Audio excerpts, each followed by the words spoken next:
World champion of what? In a couple weeks, you're going to be walking, holding the American flag shoulder to shoulder with the same people that were, just talking about all this on Twitter. What's that reaction going to look like, when you're right next to Kevin Durant, representing the same country right here? In 2022, Coach came up like later in the season. He was like, I think you could break the American record in the 200. And we did it. And he's come up to me and he's told me he believes that I can break the American record in the 100. I'm still going to win, and I'm stronger than you. So I'm faster now, and I'm stronger than you. That is a hard pill to swallow for other competitors, because where you thought they only had one gift, now they have two. 4x4. You mentioned it before. You did that a little bit indoors. Is that still a hope, an idea, something that you're looking to go into going into these potential Olympics? I've told the relay coaches the same thing as every year. I am available. Like, we gonna get the 275 and that check engine light gonna come on. I'm gonna give him that look. Like, remember?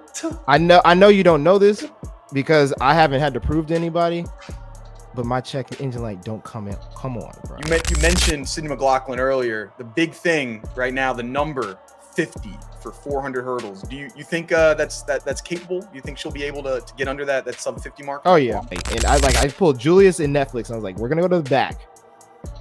And we're going to wait for them to call the name, and then we're going to start running out. And it's like, oh, okay. Like, can you do this? I'm like, I'm going to be honest. This is my meat. I can do anything I want. Any new surprises on the uniform side coming any other time this season? Not uniform, but let's say we got some spikes that are definitely in the works. What are kind of your thoughts on how this project went and, the hopes for the future here? Yeah, I have a lot of thoughts when it came down to it. I'm not surprised that it did well. And I'm not surprised that the people in the track and field world were not completely satisfied. Welcome back to another episode of the Track World News Podcast. My name is Colin Waitsman. I'm your host with our two esteemed co-hosts today, Mr. Noah Williams and Mr. Noah Lyles. Gentlemen, thank you for joining us today, man. What's going on, ladies and gentlemen, man? We got a big guest. Shout out to my boy Noah, man. Appreciate you hopping on the pod, man. How you feeling?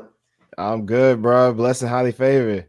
You know that I got that from you, bro. I be telling highly favored every day, man. Yes, sir. Love it. Well, thank you, Noah. And no, this is gonna be tough. I'll say Noah. I might have to go with just Lyles and Noah. Yeah, something like that. You can go with last names.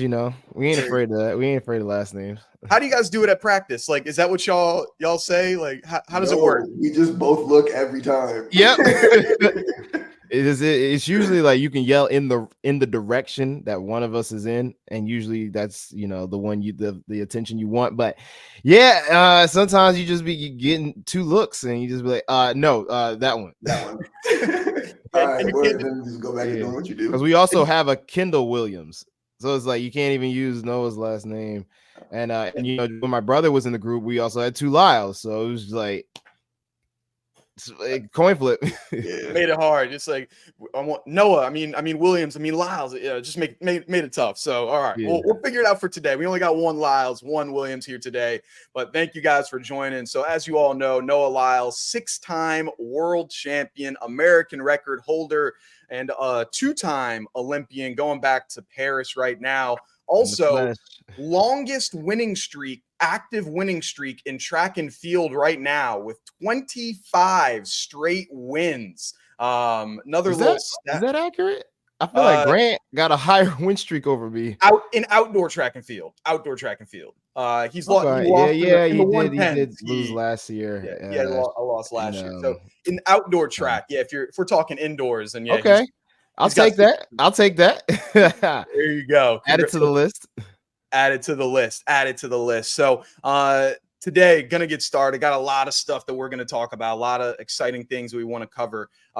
First one that think definitely want to dive into. we were talking about it before the podcast right here. You got the we're talking about our hats. We got the world champion hat. You got the made it hat. Can you tell us a little bit about that? I think not a lot of the fans know what's going on after the trials there, man. Yeah, so after trials, they gifted us a few things. Xfinity gives us a gift card. Had to give that to the girlfriend. Some medals. But this hat, the Olympic trials, U.S. championship hat. I love it. Shows that you made the team. It even got the I made it on the underside right there. So, it's kind of just like a little, hey, this is pretty cool. Like I said before, NBA and NFL, they do stuff when you make championships. This is the Olympics. You got to go big. Why not give you a hat that's like signifies that this is only 3 people in each event got this? Yeah. A very limited run. Like, no, those things are cool. I think of it like the New Balance backpacks, like, the New Balance Nationals backpacks. Like, nah. Everybody gets those. Yeah, nowadays a little bit different now. Yeah, a little different now. So it's having that exclusivity. Only a certain amount of people get these hats or get these things. Super cool. And so something that I didn't know I guess both of you, since both of you have made teams, of after you make those teams, it's not like you just go home right away. It's like there's like a whole process like after where you're doing that. Could you speak to, you won the 200 or, you finished that. How long until you're finally able to go home? What's that whole process looking like? It depends on the years and the time. For a world championships, it's a lot. I'd say it's faster because you get them, you win the race, then you go underneath. Somebody comes up, hey, I'm with doping control. Oh no, actually, let's go even further back. You're gonna do a victory lap. The victory lap might take about 30 minutes in itself. Then you'll go underneath the stadium and be like, hey, I'm from doping control and you've been selected.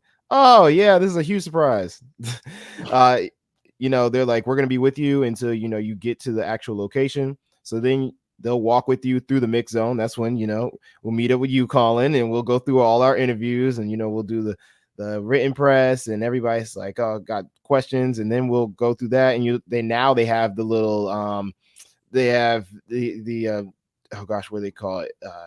Social media zone, I guess you could call it.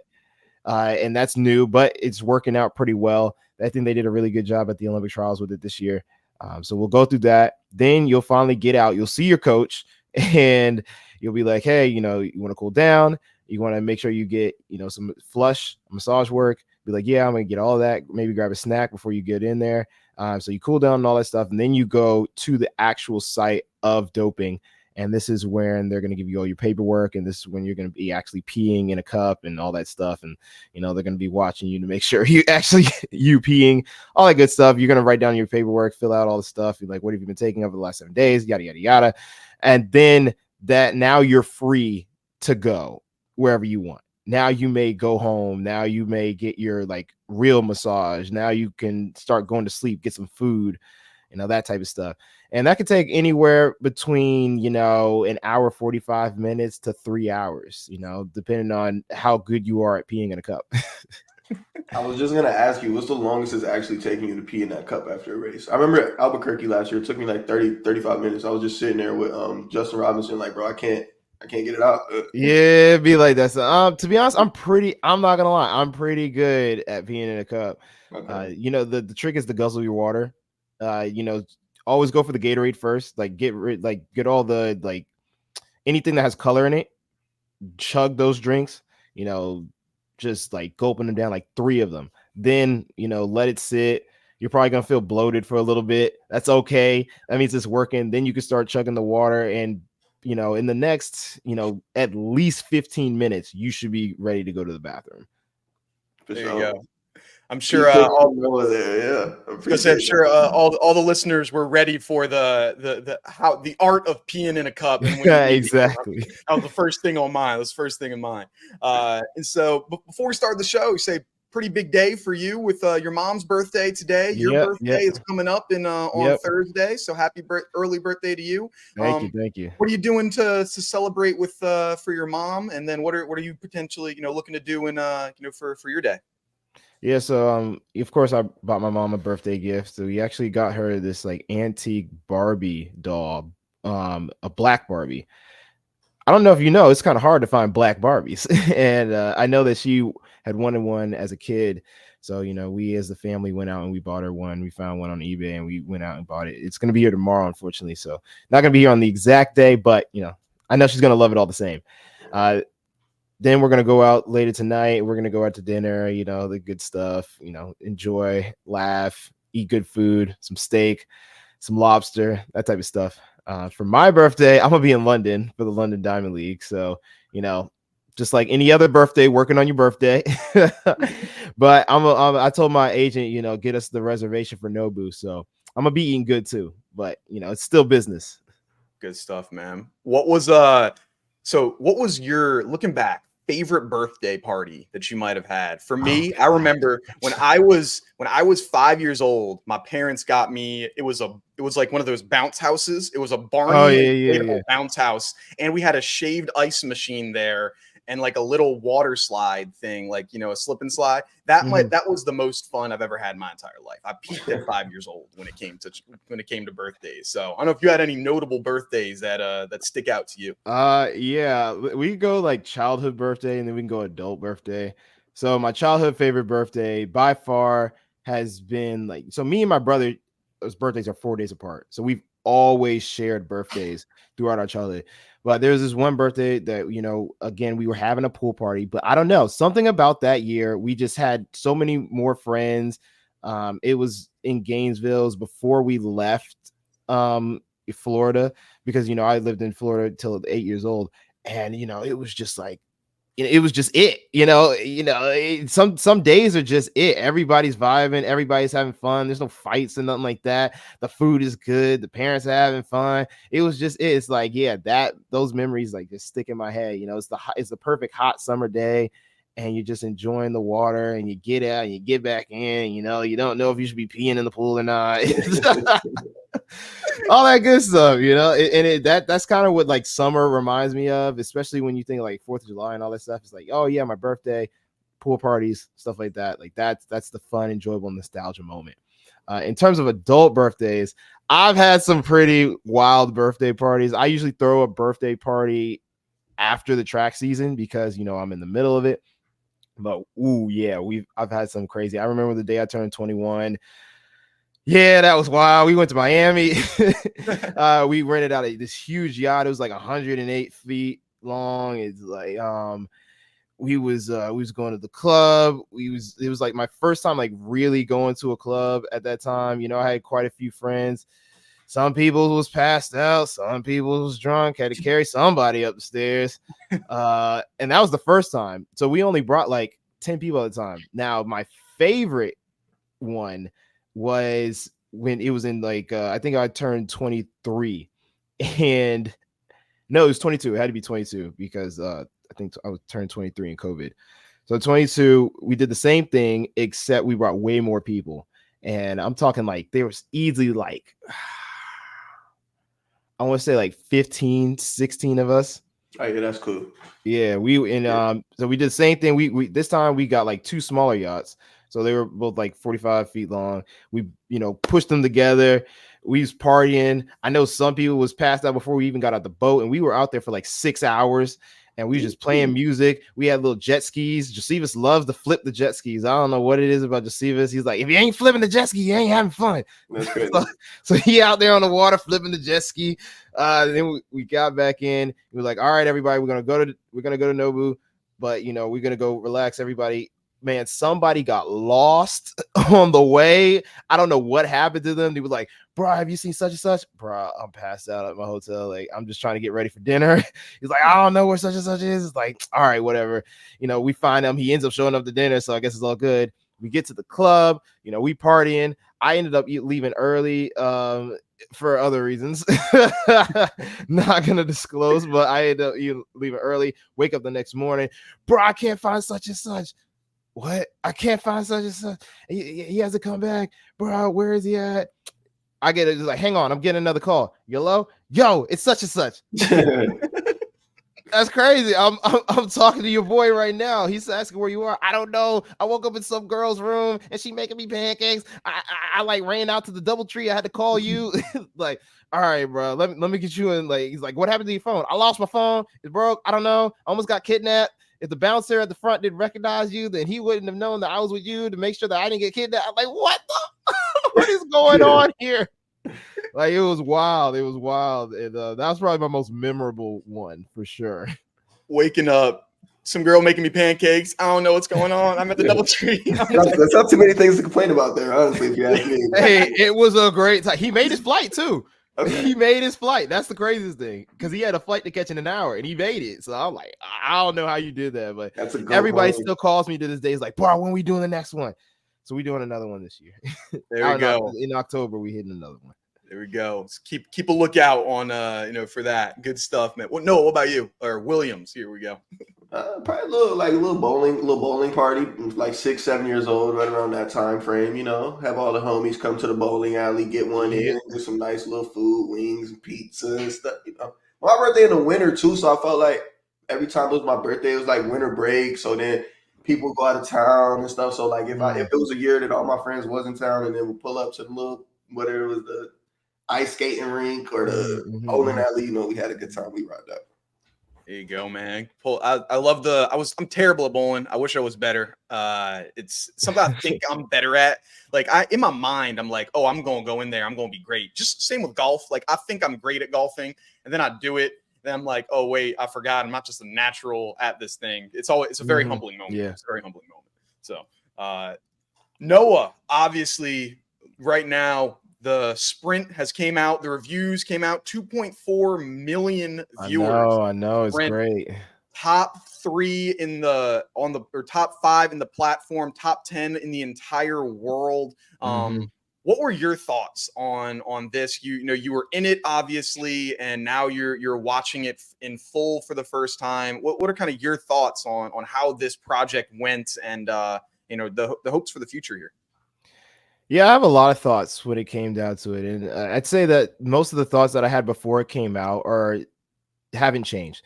I knew that it was going to do well. That was not going to be an issue for me. I knew it was going to be successful. I'd seen what Box to Box had done with other series like Drive to Survive, Breakpoint. I think the Full Swing, I think, is the golf one.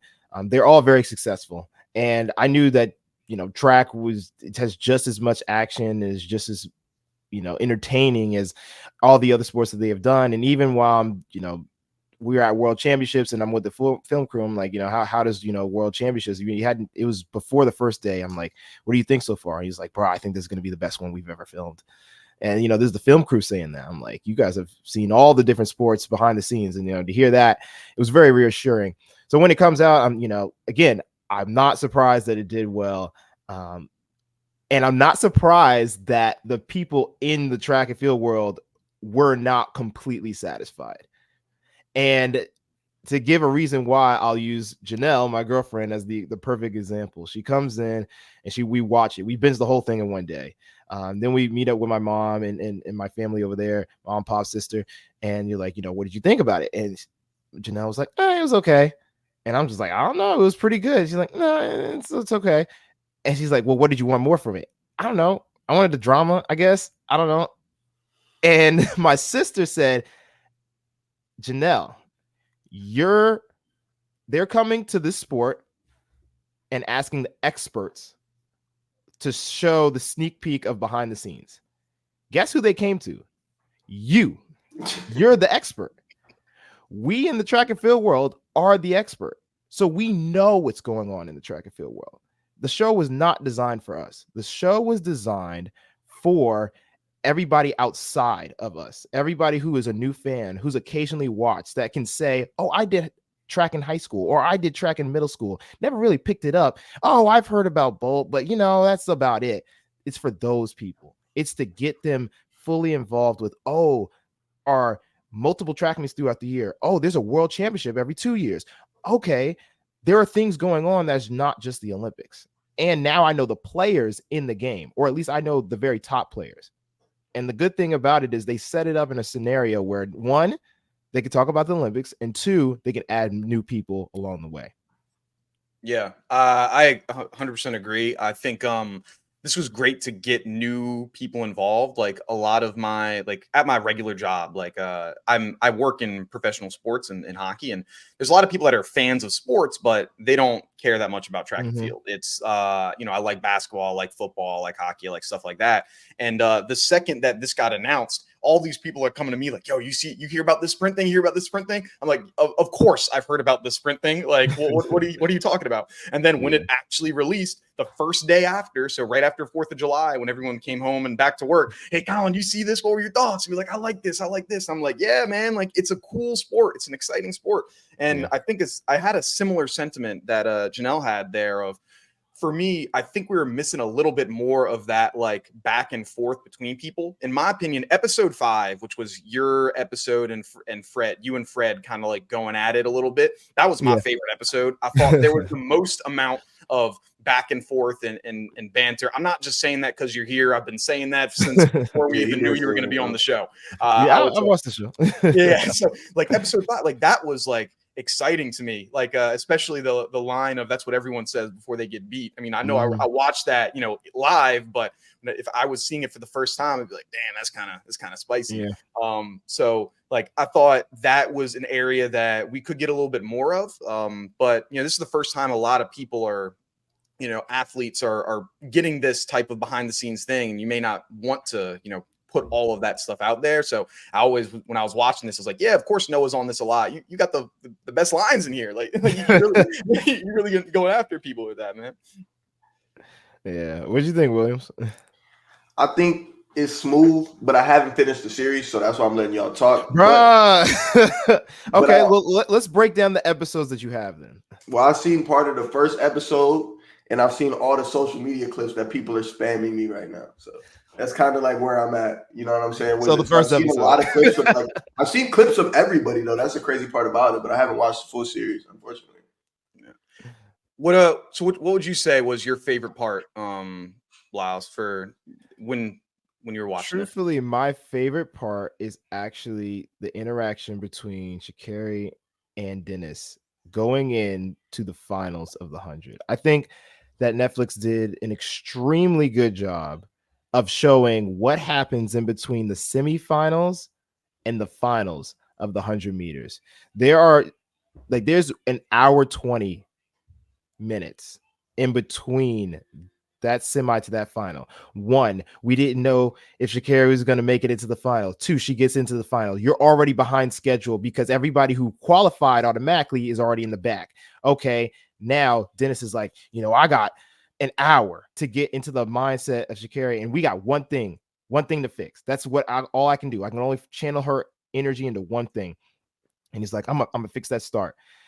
And it's so easy to say that, but to do it in that little bit of time, you know, she didn't get top 2.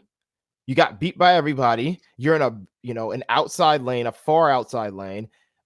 Technically, if this was an 8-lane track, you wouldn't be in the race. So it's like, yo, like there's a lot of things that, you know, we're going against her. And he's like, it doesn't matter. It doesn't matter. It doesn't matter. It's easy to say that, but to do it is another thing. And then finally, they're walking up. You know, you're as an athlete, you're probably thinking, dang, I got to do this thing. If I don't get it right, then I'm not going to be able to, you know, perform to the best of my ability.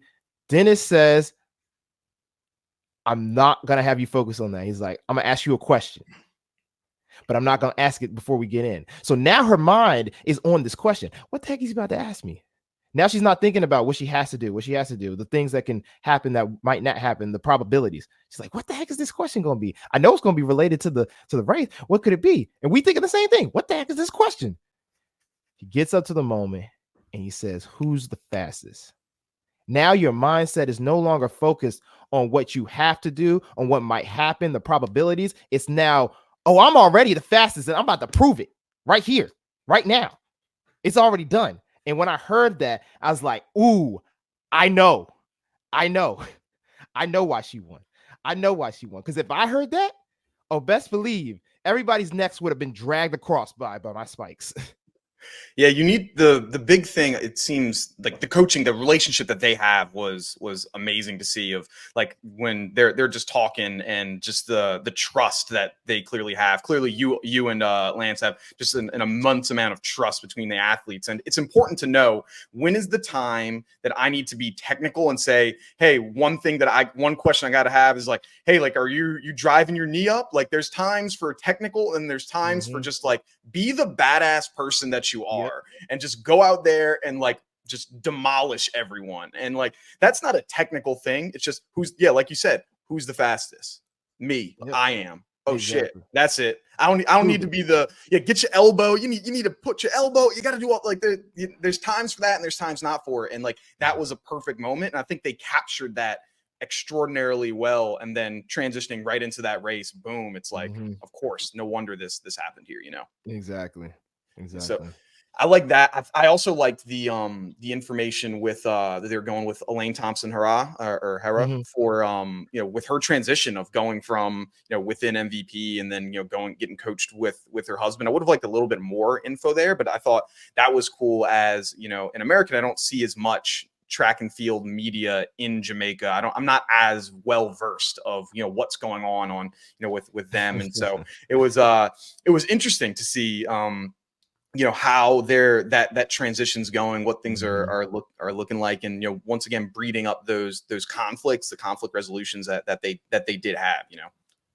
It's funny you say that because Janelle being Jamaican and having trained in MVP, I've been getting the drama from Jamaica in camps for at least 5 years now. There's a lot of times where I make references to Jamaicans.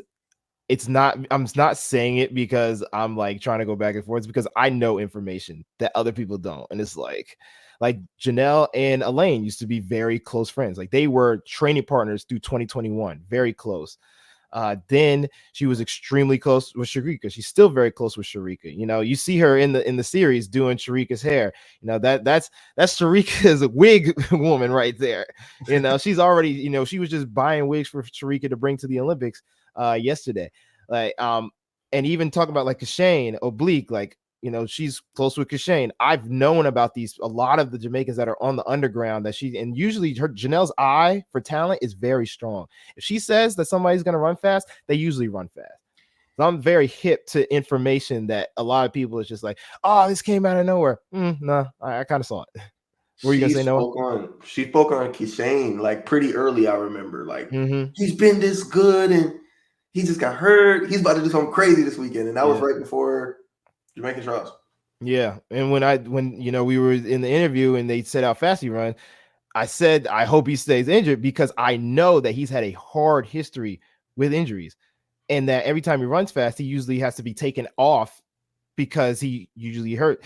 So the fact that he was able to keep going is like, oh, this is great. He's actually being able to show his full potential. Yeah, that's like having that insight of no, I've been knowing that this cat's that they're pretty good. Or he's been around. It wasn't breaking news to me. I've seen this type of talent coming. Exactly. How no, were you about to say something? Yeah, I was going to just quickly get to like Jamaican track Twitter. It's like the most toxic world. It's the most toxic world you can get in track and field, like drama filled and toxic, and just like shots being thrown, accusations are being made a lot of times about him. But of course, it's because I'm winning. It's a lot of fun going through Jamaican track Twitter. There, you'll have a great time. Yeah, I had to come off Twitter for a while just because of that. It was just too much. Even not just Jamaica, because I expect it from Jamaica. I mean, they're a little conflicted right now because I'm dating Janelle. Right. I have a good relationship with them. To be honest, at the end of the day, it's just a rivalry. And people are, I expect the rivalry to be hot, just like US is going to cheer for me. I expect the Jamaicans to cheer for, their people.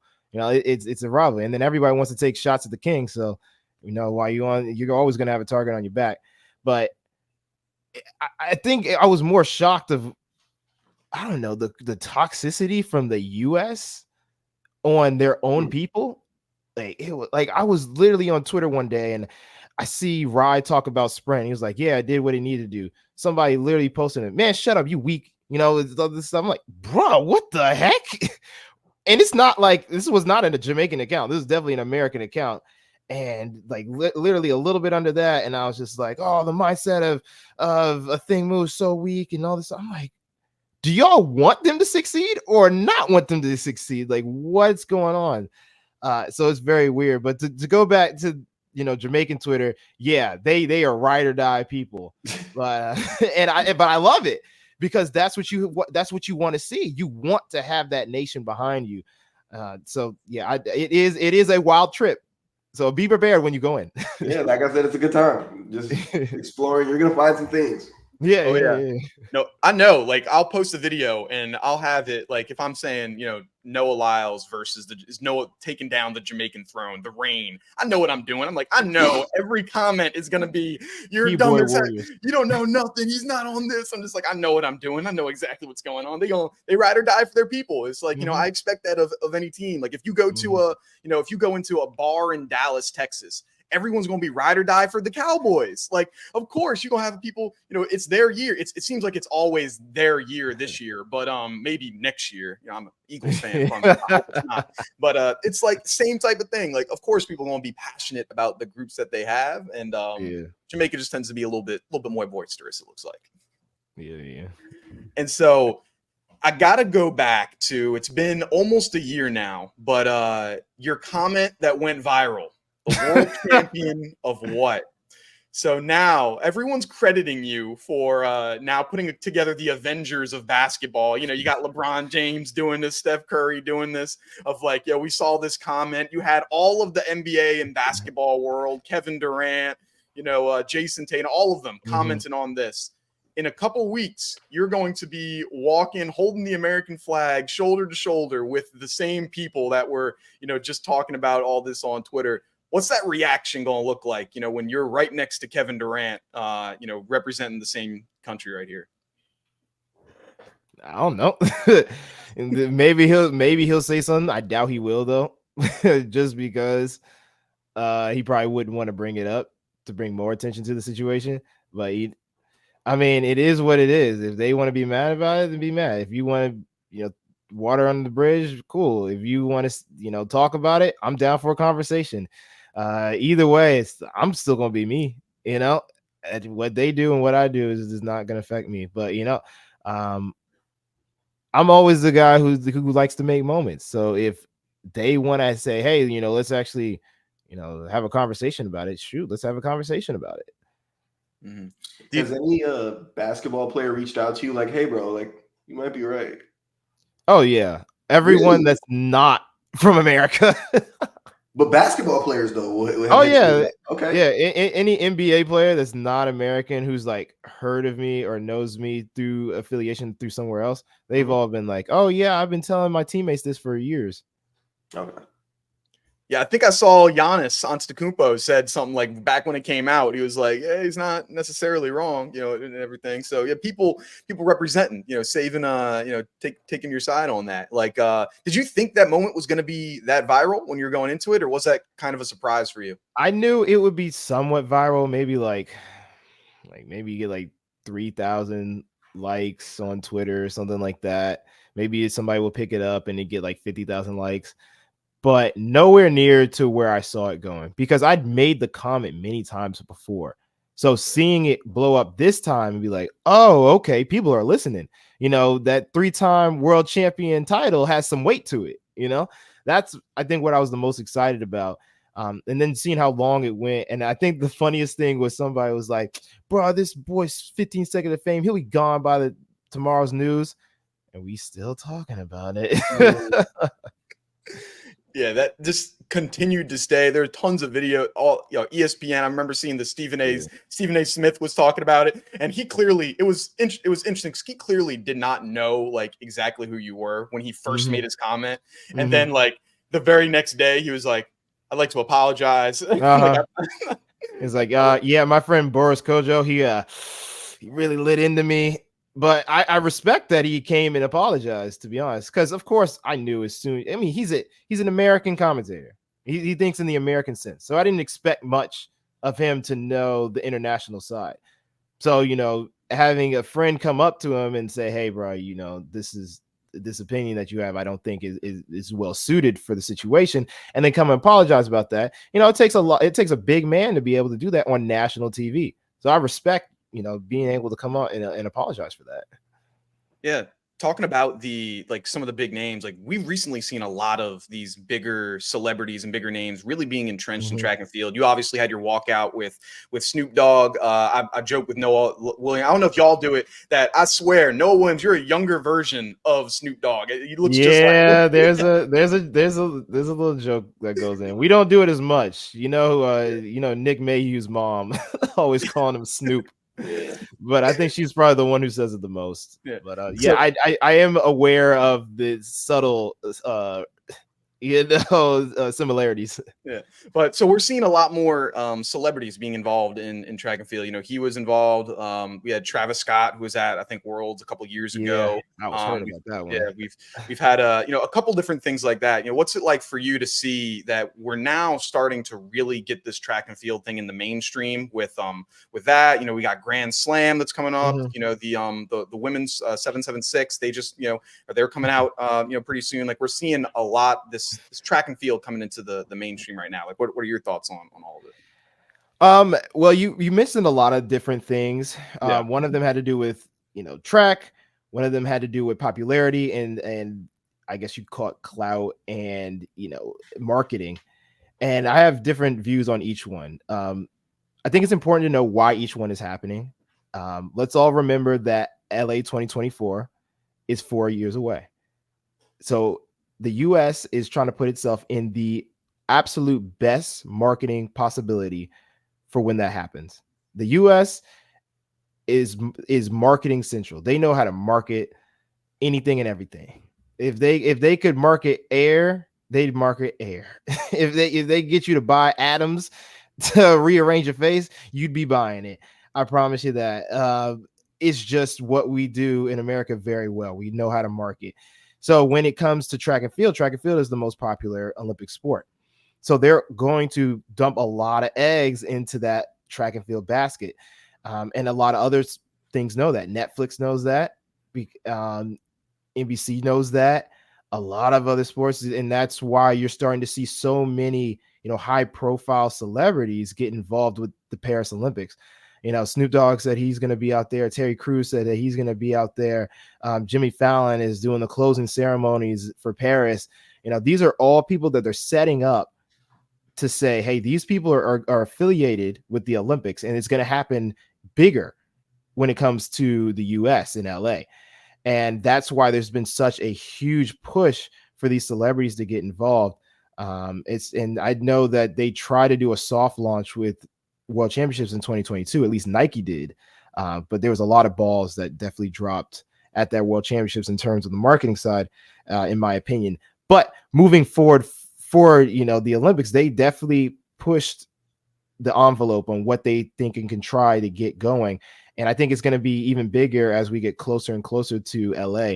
And we're going to see a very good taste of what it's going to look like in Paris. Yeah, it's I've been noticing the ramp up of things, and every year it's been progressing. You mentioned that you think there were some balls dropped, of the marketing in 2022. What do you think were some potential missed opportunities or things that might have been able to change in 2022 when you're like, dang, like we could have capitalized off of off of ABC XYZ? I think automatically just informing people that it was happening. I mean, the amount of let's talk about I'll give myself an example. I broke the American record, Michael Johnson's American record in the 200. That is no small feat. Everybody, you go up to somebody and you say Michael Johnson, they're going to know. Oh, guy, the Olympics, gold spikes, Atlanta, they know. And yet I couldn't find myself on any late night talk show, morning talk show. Maybe I would get one or two interviews on Zoom with, good or the Today Show. But I mean, it was still shocking the little amount that we saw of the aftermath and of the buildup. I mean, Sydney McLaughlin broke the world record and you still felt like you didn't really see the effect, not to the the point to where when we saw Sha'Carri win world championships, and now we see her popping up in almost every commercial and every magazine, it's still like, okay, something obviously was different between 2022 and 2023. Where did that lie? Did that lie in the marketing? I know people who still can't tell me where Eugene, Oregon is, and we've been having it there for the last 5-6 years now. And we have this beautiful stadium, but there's of course nowhere to stay. So how do you get teams of people? How do you convince the GQs, the Vogues, the Bleacher Reports to come into Eugene when they have to spend so much money to get there, and to host the people when there's nowhere to stay? We're not supplying an area to incorporate a growth for others to also feed into us. And that's very important when we talk about growth. And that's my scariest fear with the docuseries, with Sprint, with the growth of all of these athletes, including myself. When it's time to grow, are we going to be ready?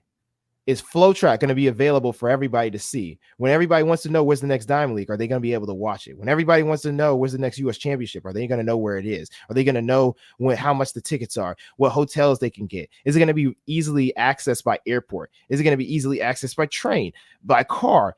These are the things, like, now that we are setting ourselves up to say we are just as good and just as fun to watch, how accessible are we going to be so that everybody can enjoy that?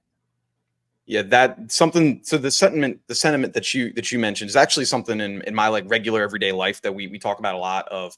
I work in hockey, and for those that aren't familiar with hockey, if your team scores 100 points, then that's like you're a playoff team. You're going to be really good. You're guaranteed to be in the playoffs pretty much. And so our CEO and our team president, I work for the New Jersey Devils, is like, be 100 point ready. And what that means is the second we get this, we want to go up like a rocket ship. We don't want to have a lull of, hey, we're going, it's slowly increasing. Like, no, be ready, have the resources already set up. So once this thing hits, we're not ramping things up. It's going up like a rocket ship. And I think right now within track and field, we're trying to wait for there's some parts that are like waiting for the can to hit. And like, hey, once this becomes big, then we'll start putting it in. It's like, no, start doing things now. So then you don't have to ramp things up for 2-3 years. Like, no, you just ready to go at the moment. I agree. So looking forward to seeing how we actually are taking advantage of this big, the big stuff that we got going on here for sure. Wanted to go into we talked about it as well, have just a lot of other growth within track and field with new meets, new leagues, new things going on. Like how's it feel to have, there's a lot more opportunity, it seems like, I know there's obviously you mentioned there's the Diamond Leagues, you're going to be competing coming up pretty soon here in the Diamond League, in I think the 100 you mentioned. How's it feel to now there's more opportunity, I feel, than it was when you first got started as a pro in track and field? This is another one of those situations where I have a lot of information and I don't want to disclose as much, but we could talk about what's already out. We have a lot of people trying to come to the table. I love it. I think there is a mindset with people on the outside looking in that want to get involved in track, that track and field needs to be saved. And that's not my mindset. We don't need to be saved. We need help, but we don't need to be saved. We're not a dying sport. Even though we love to throw that word out all the time, we're not gymnastics. We're not table tennis. We're not, badminton. We're not that hard to find. We're not that exclusive of a sport. You want to find track and field, you're going to be able to find track and field one way or another. We have a circuit, we have infrastructure. Can it be better? Yes. Can we can we be growing? Of course. So there's a lot of people who will come in and be like, oh, I want to save you guys. I'm going to make this better than it ever was before. It's like, oh, okay, great. So how much are you thinking of, helping the athletes? Well, we'll pay them this. Well, they're already making that. They're not going to show up for that. It's like, what? Really? I'm like, yeah, we're not dying. We're not dead. We just need help. But so there's a few situations like that I hope that people who want to get involved in track and field and invest take into consideration as they're planning out how they want to get involved with us. But it's something that, of course, we can take Grand Slam track. I love a lot of what they do. There's a lot of great points. One, having a salary for athletes, I think, is an amazing thing. Having a place for athletes to go to where they do not have to worry about where's my next track meet going to be. Am I going to get paid? Am I going to get paid on time? How long is that going to be? Let's take an athlete who might not have a contract. Let's take oh gosh, I'm drawing a blank on his name. Trevor Bassett. Let's take Trevor Bassett. Has made 3 championship teams, does not have a contract right now. It's crazy to think about, but under Grand Slam track, he might not need one. He'll go in under contract and have a salary for a good 4 months, and that 4 months might be able to take care of his whole year, especially if he's winning alongside that, or he's placing in a good top 3, he's making good money. He's like, okay, now I have the ability to where I might not need a contract as much. So it changes the game. And then there's also the fact that it will create a line of who's professional. With Grand Slam track, they get to decide who enters the meet. It's not a situation of, we have to have somebody from one country. It's like, no, if you're the best of the best, you're going to be in it, and you got to fight for your way to get to the top. There's a line drawn of who's professional and who's not. It's not about contracts anymore. It's no longer about, your agent having a best friend that's the meet director. It's who has the best time, who's going to create the best environment, who's going to bring in the tickets. That's also nice to see. There are just a few things that I feel need to be adjusted. I'm not the biggest fan of the groups. When he's explaining it as a rivalry based system, I can see how trying to create the groups would keep the rivalry going.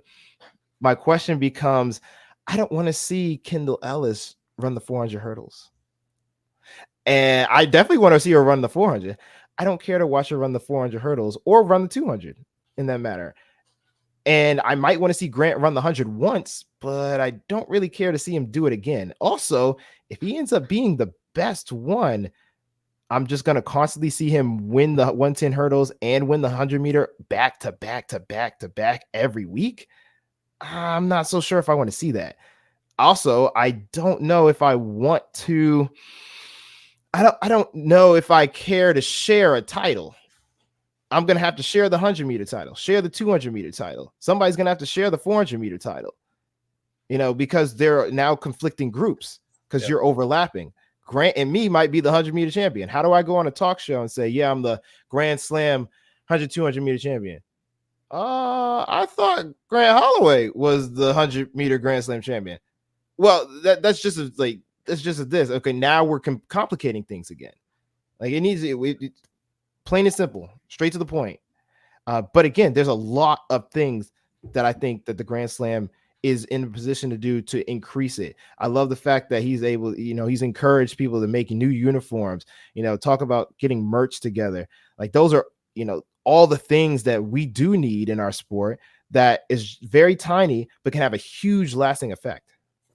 Yeah, you talked about new merch lines, new things. You have the hat that we've seen. We've also seen Adidas come through with other customized kits. I know Grant Holloway's had his customized kit and things of that nature. Yeah, is that anything that you're looking to hopefully dive into? Get into some type of customization. I think Josh Kerr had one for Brooks Beast just recently as well. Is that a venture that you're interested in, or not as much? I've been trying to get into it for years. Let's just say it's not as easy as you think. You got to get the okay from your sponsor, and if your sponsor doesn't want to get involved, you got to do everything yourself. So when you're trying to break world records or win Olympic championships and world championships, the mind can get cluttered with a lot of different things, and you don't always have the right pieces there when you need them. Because I'm not a guy who just is going to say, hey, here's a hat, here's a shirt, and just slap my name on it. I'm a guy who wants to have artistic direction. I'm going to say I want to market this well. I'm going to say this needs to drop at a specific time on a specific day with other things. That's my type of mindset with it. And I just haven't been able to get all the pieces together yet. And that's kind of just how it is moving forward. I have to instead think of things 6 months out. I have to think of things 3 years out, unfortunately. And that's just the situation that I'm in right now. But merchandise in the future is definitely something that I've been looking towards. For sure. Hey, how far out before the trials did you know you were gonna have the red kit, the blue kit, and the white kit? Because that red kit was like I appreciate it. I knew I was gonna have it right after the indoor season. That's Spencer actually Nell, like a minute. Yeah, it is. Spencer Nell, he's basically the guy who signs everybody to Adidas. He came up and he was like, "Hey, we're planning to do red, white, and blue, and you can use all 3 of them and the gold one, and use them throughout the trials." So I was only allowed to use them during the trials, so I can't use them for the rest of the year. But it was good while it lasted. They were very pretty to look at. Any new surprises on the uniform side coming? Any other time this season? Not uniform, but let's say we got some spikes that are definitely in the works. Okay. Yeah. We'll definitely say that fashion and spikes might be making a huge collaboration. Now, I saw something pretty cool yesterday on your feet. Is that the same thing, or are we talking something different? I'm not going to say what I saw on your feet, but I did see something on your feet yesterday. It is the same thing. Okay. All righty. Yeah.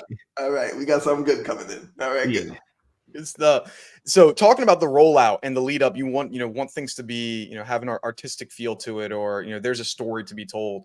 Mm-hmm. This entire year, you were carrying around a metal briefcase this year. What made you want to do that? Was that something that what was the plan? How did you want to tell that story leading up to Exodia being in the, being in there? There was a lot of different plans for it. It started as a podcast on my YouTube channel. For those of you who don't know, Noah Lyles YouTube channel. It's pretty popular. We're gaining some traction. We got some good videos. We'll teach you how to run fast and all that good stuff. But I did a podcast with Chase Ely, and she was like, "Oh my gosh, you got to do, you got to bring out Exodia at the Olympic trials." I said, "I'll bring out Exodia at the Olympic trials if you pull out the Rock Lee weight drop." And we both, lived up to our bargains. She did the Rock Lee weight drop right before he goes off on Gara during the tuning exams, and I pulled out Exodia. But as we were getting closer and closer, my man Jack, that's my videographer. He's the guy who does all my YouTube stuff. He's like, we got to make this more of a moment. We got to, really get people into this. I was just like, okay, well, what did you have in mind? He's like, what if you just Travis Scott style, carrying around the briefcase everywhere you go? I'm like, I like that. I like that a lot. And so I just went on Amazon, bought the briefcase, and we just started popping up at different track meets with it. And exactly what we thought was going to happen happened. Why is you carrying around a briefcase? What's going on? Like, why is this supposed to be important? All of a sudden, people just had curiosity. You don't got to say anything. Just curiosity. And because of the curiosity and answers aren't not, coming, people just start asking more and more questions. So eventually it was time, and we were kind of in a mixed bag because we were supposed to reveal something else with the Exodia. Unfortunately, because of higher powers, we were not allowed to reveal it at that time. So it got pushed back. But I still wanted to reveal Exodia because this is for the Olympic trials. So it was like, all right, let's, unveil the uniform of the day and then reveal Exodia. And the day before we were going to do it, so this is the first round of the 100, I met Snoop Dogg. We're talking, having a great guy, amazing guy, super humble, super just chill, relaxed personality. And Spearman's like, yo, you should ask him to do the walk-in. So I asked him to do the walk-in. He was like, yeah. I'm like, oh, that's a bet. So then I get back to the room. I'm talking to Jack. He's like, you should ask him to carry the briefcase. And I was like, that's why I keep you around, Jack. you got the $1 million ideas. And Snoop Dogg's like, yeah, I'll do whatever you want. So now I have not only the mystery item of the day, but also Exodia and Snoop Dogg revealing it. You couldn't have asked for anything better at that point. It was a very well put together moment that somewhat was planned, but at the same time, you had to roll with the punches. There you go. So were those cards, did you already have those, or did you have to go through and get some new ones? Because I know you don't want to crease those things. So I don't know. No, I had to go on eBay probably like 3 months before and buy them to make sure that I had them. But yeah, they weren't. I actually wasn't allowed to play Yu-Gi-Oh, and I didn't start watching it until I got to like 12 to 13. So yeah, unfortunately I didn't have a set deck of myself for my own self interest, but yeah, I went on eBay, got quite a few cards just to have on hand that everybody would recognize. And since then I've had a ton of people reach out saying that they'd let me borrow from their rare collection. I even had Konami reach out to me asking about my interests. So that was it blew up more than I thought it would. Maybe Noah Lyles Yu-Gi-Oh card maybe coming soon. Who knows? You never know. You never know. I got to know. You had the giant arm, like the card deck holder. You brought it out. I had the dual disc. Yeah, the dual disc. I had one of those as a kid. I was so happy. Yeah. Did you is that a carry-on item? Is that a packing item? How did you get this? We bought it the day before the finals of the 200. Facebook Marketplace. I'm telling you, Jack Nelson, man. This man went on Facebook. He's like, bro, I don't know what this is, but what you described is somebody selling it for like $130 right now. I was like, we can go buy it tomorrow, have it before the finals at night. I'm like, bet. So we went out, bought it. And Jack's like, yo, we need this like right now. He's like, oh, okay. He's like, yeah, this is gonna be on TV. And the guy was just like, oh, okay. Like he doesn't know that his dual disc is about to be the most popular thing in America right now. But we got it. We taped it up. We got everything ready and set.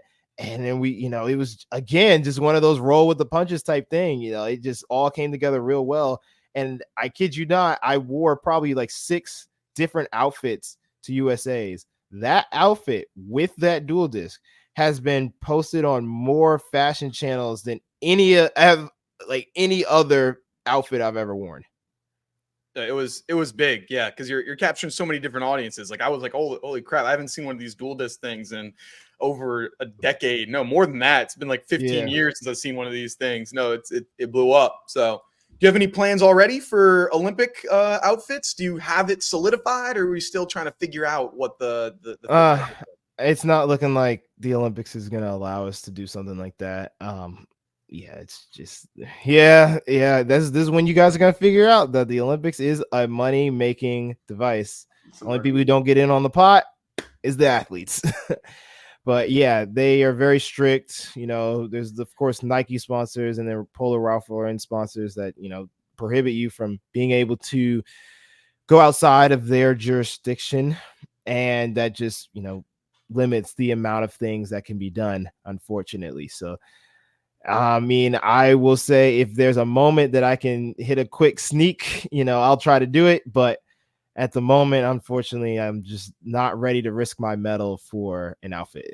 So what's your favorite fit that you've put together for a walk-in so far? So far, dang. I definitely say the New York Grand Prix this year was one of my favorites. It was easily, something I was just like, dang, like this is definitely actually that whole New York trip this year, because we had the fit for the premiere of Sprint that I was in love with. Then of course we had the outfit on the day of, and then we had the Jimmy Fallon outfit for the next day. And I was like, gosh, like all these outfits I felt were just really special. And I was like, I wish I could keep all of them, but unfortunately, some of the items were rented, so I had to give them back. It was I was excited for that meet. That was a really cool one, and I know we were seeing them. They're filming I guess the second season of Sprint 2 or Sprint there, and so I was doing my best. I was like, I got to get in the background of one of these freaking episodes. So when we're interviewing you, I'm like, I gotta have some spicy question. I gotta say something. I gotta get on this thing. I gotta get something that's gonna make Noah say a cool line. Yeah, I was like, what can I do to make sure I'm in this documentary? And I'm sure it'll probably come out, after the Olympics and everything. But that was really good. I've liked the way that they do it at Icon. I think the kit with the run through where they showed the cameramans following you as you were sprinting through. Oh yeah, I'd planned that for like 3 to 4 weeks before. Yeah, I was with Julius, who works. He's usually the guy who does all the camera stuff for USATF. We were at World Relays and we were talking, and I was like, "Yo, we have to get like a run out, like us running out, fans everywhere, and it reveals the whole crowd." And I'm like, "It's gonna be lit. It's gonna be amazing." And he's like, "Okay, where do we do it?" I'm like, "Well, my agent is in charge of the New York Grand Prix, so I can get a lot of things going." He's like, "Okay, just tell me when and where." So, we're there. The kids were literally insane. You couldn't have asked for a better environment to do it with. It was just like the way it was funny because I had to pivot very quickly because they walked us like through the kids and we were just sitting there. And I was like, no, this is not the shot. This is not the vision. So luckily I was last. So I was like, Julius, I pulled Julius and Netflix. And I was like, we're going to go to the back. And we're going to wait for them to call the name, and then we're going to start running out. And it's like, oh, okay. Like, can you do this? I'm like, I'm going to be honest. This is my meet. I can do anything I want besides false start. So we go back into the weight room, and they start introducing the name. I'm like, all right, stay on me quick because this is going to happen very fast. Do not lose me. He's like, all right. So we start moving, and I can hear him like lose me at first, and then he starts picking up. And I'm like, all right, bet we're in this. And like literally the crowd is going freaking crazy. And then I was like, I really hope that this turned out as good. And then when I saw it, I was just like, this is the moment right here. This is it. We need more of these. Turned out really well. Yeah, those kids were nuts. I was talking to Matthew Bowling after. He was like, yeah, a kid just like ripped off my bib when I was like coming back. These New York kids are savages, bro. Like, what's up with y'all New Yorkers? No, man, y'all crazy. Y'all little what's kids. Going on over there, bro? Something about the East Coast, man. Something about that water, something. I don't know. Dude. Now that was a really cool moment for sure. So looking forward to that. Obviously, a couple weeks here. We got the Olympics coming up. I know, Lat, you've been undefeated in the 200 since the last Olympics coming up here in the course of the 200 meters. You're obviously going for the 4x1 as well as the 100 meters as well, and maybe a 4x4. We'll get into that in a second. Maybe a 4x4 as well. What's your mindset going into these Olympics of especially the 200 and now of course the 100 as well? Yeah. I mean, me and Coach have been very diligent. Everything is right on pace to run what we believe. In 2022, Coach came up like later in the season. He was like, I think you could break the American record in the 200. And we did it. And he's come up to me and he's told me he believes that I can break the American record in the 100.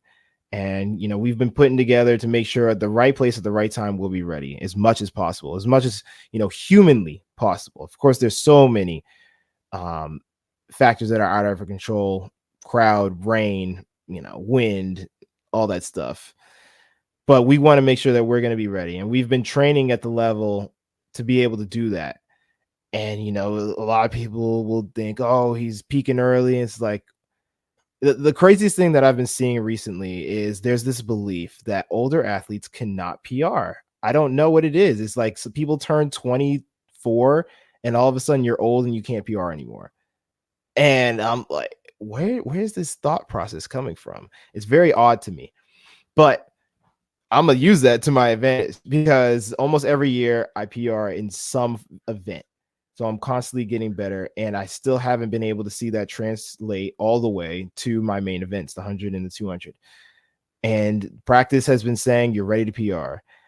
And with that being said, every race I go into, I expect to run faster than the last. We handle rounds very well.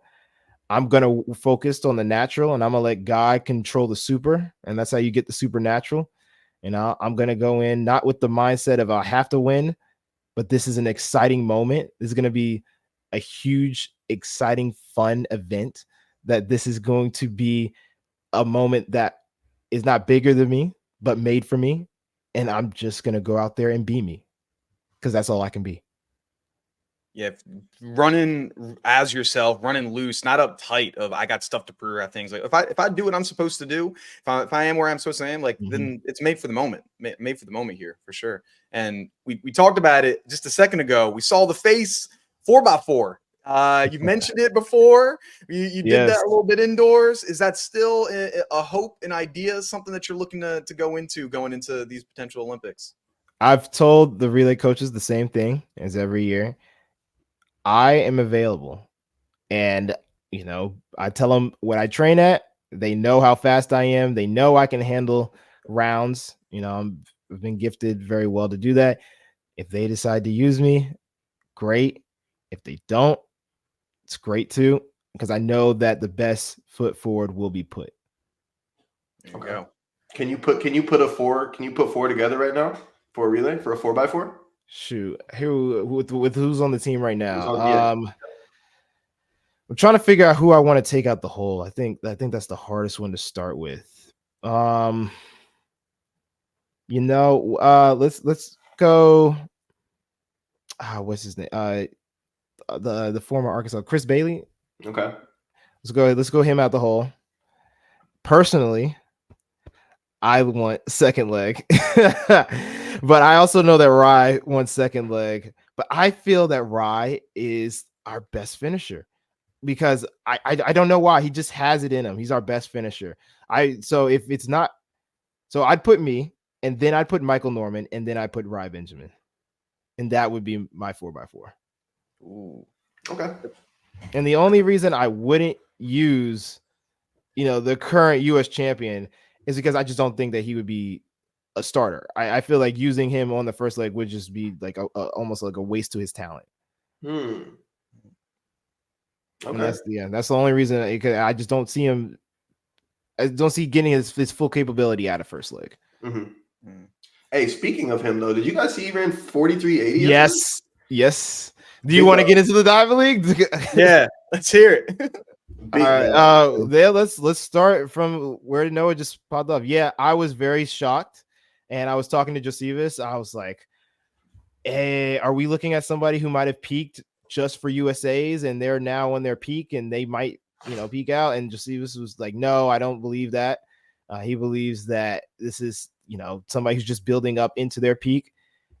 Because that is a case. The U.S. is such a hard team to make that a lot of people will peak and then hope that they can hold it. But at the same time, it could be the exact opposite. Maybe he just is getting into it, and that it's really going to hit at the Olympics.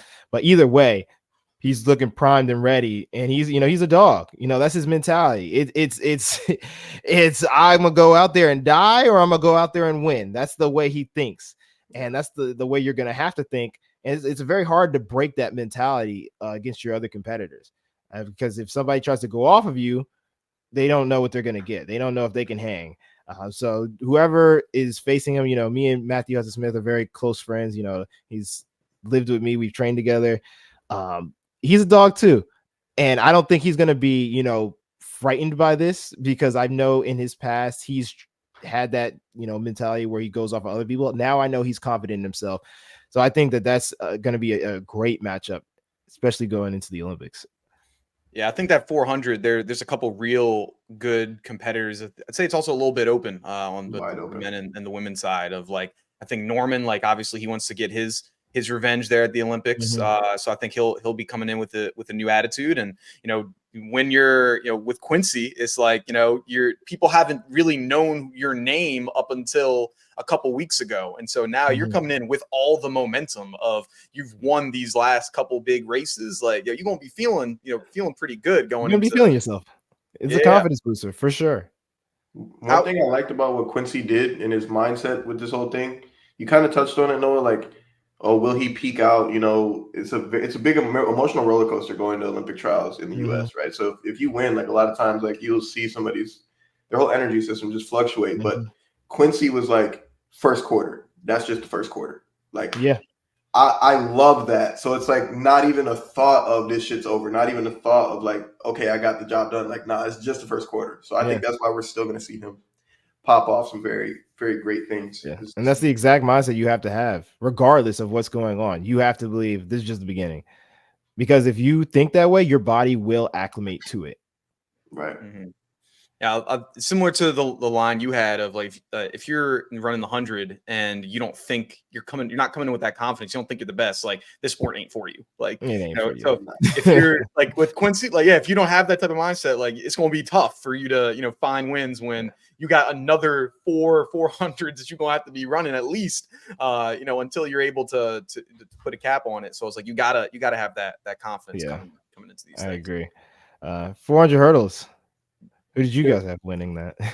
So yeah, Noah, why don't you start, man? Go ahead, Williams. Okay, so we talked about this literally yesterday, 20 minutes before the race went off, and I thought that either Allison or Rye would take it, right? Like based on what I've seen, we kind of spoke about how Allison had already been in Europe and like he's got more time to adjust, so it would have made more sense for him to have like a really good performance.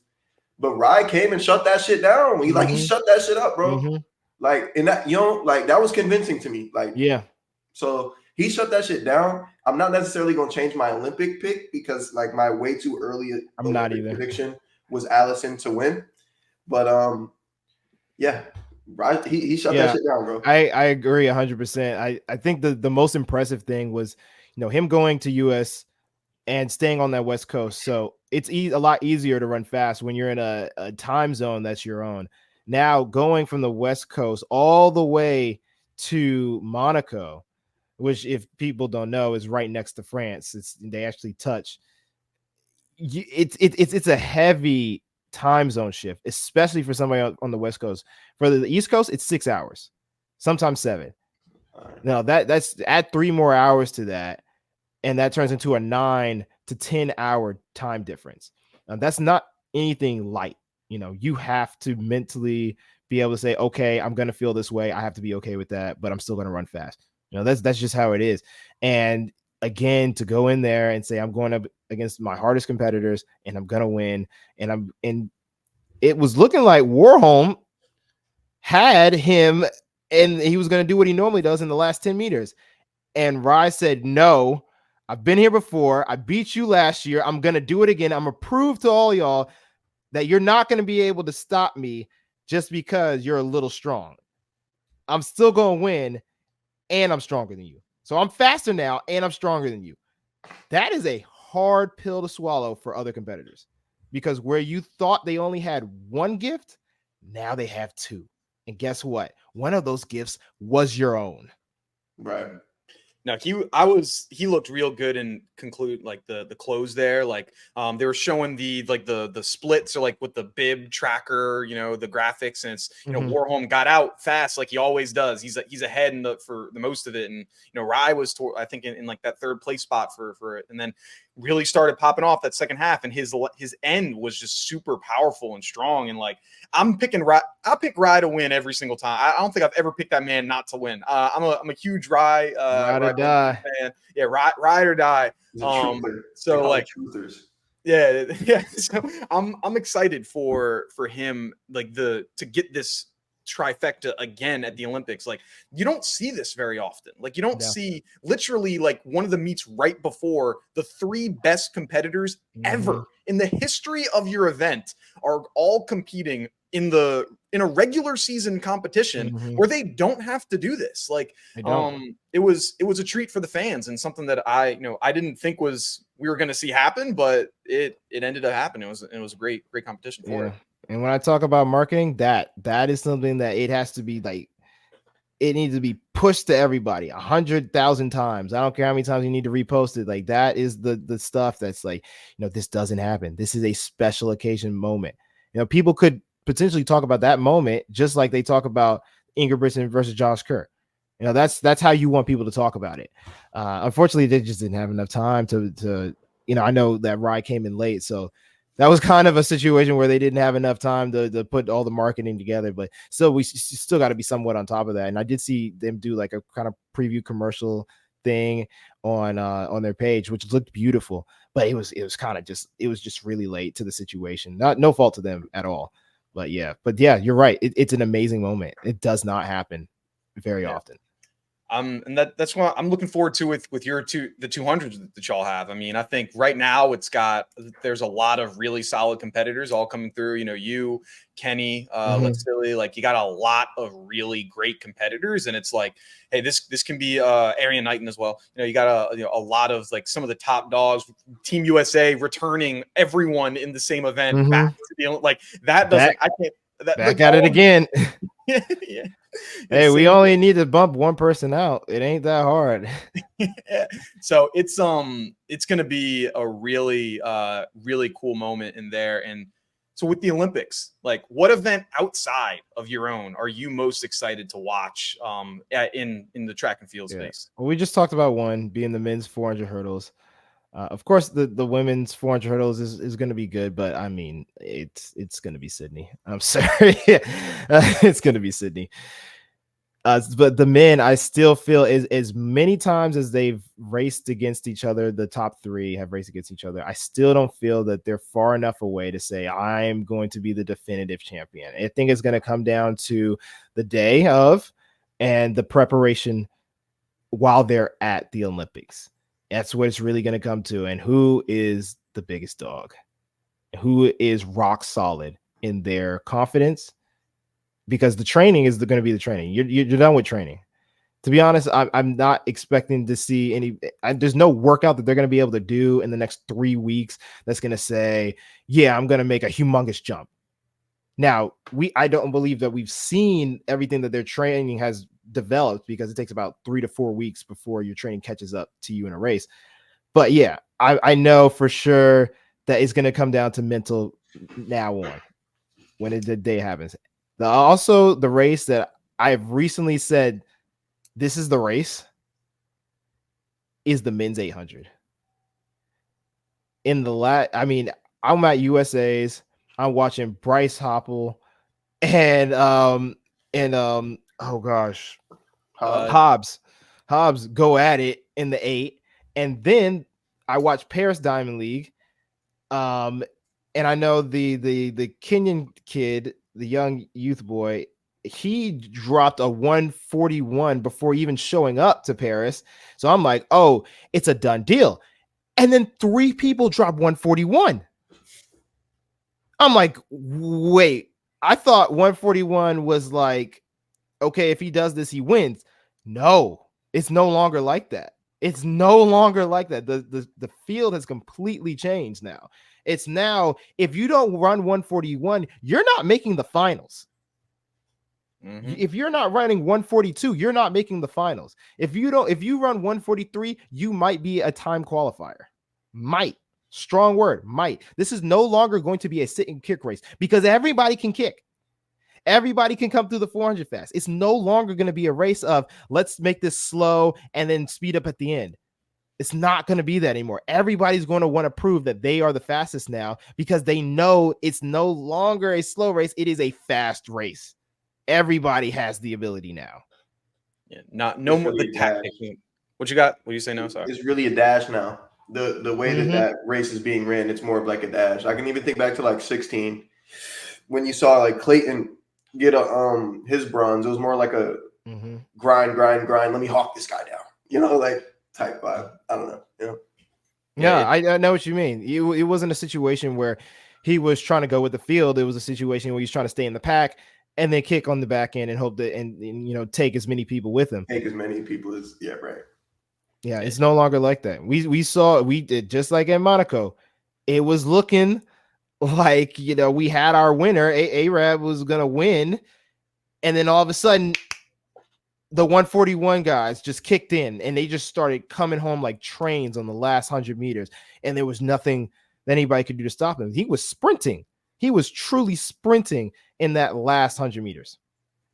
These 800 meters are just sprints now. It's crazy how it's like the sprints went from the 100, the 200, the 400. Now we going up to the 8. Pretty soon these 1500 meters gonna be sprinting. I mean, they came through the 400 at 48. I've been saying for years, eventually the 800 will be run out of blocks. I wouldn't be surprised. I wouldn't be too surprised. People are going nuts. I had two more quick questions for you, Noah. So you mentioned Sydney McLaughlin earlier. The big thing right now, the number 50 for 400 hurdles. Do you think that's capable? Do you think she'll be able to get under that sub 50 mark? Oh yeah. When I saw her at the Olympics, I knew that she was going to run 50 point. And when I saw it, I'm like, she could do more. She could do even more. So I will not be surprised the day that she goes 49.9. You think it'll happen at Paris this year?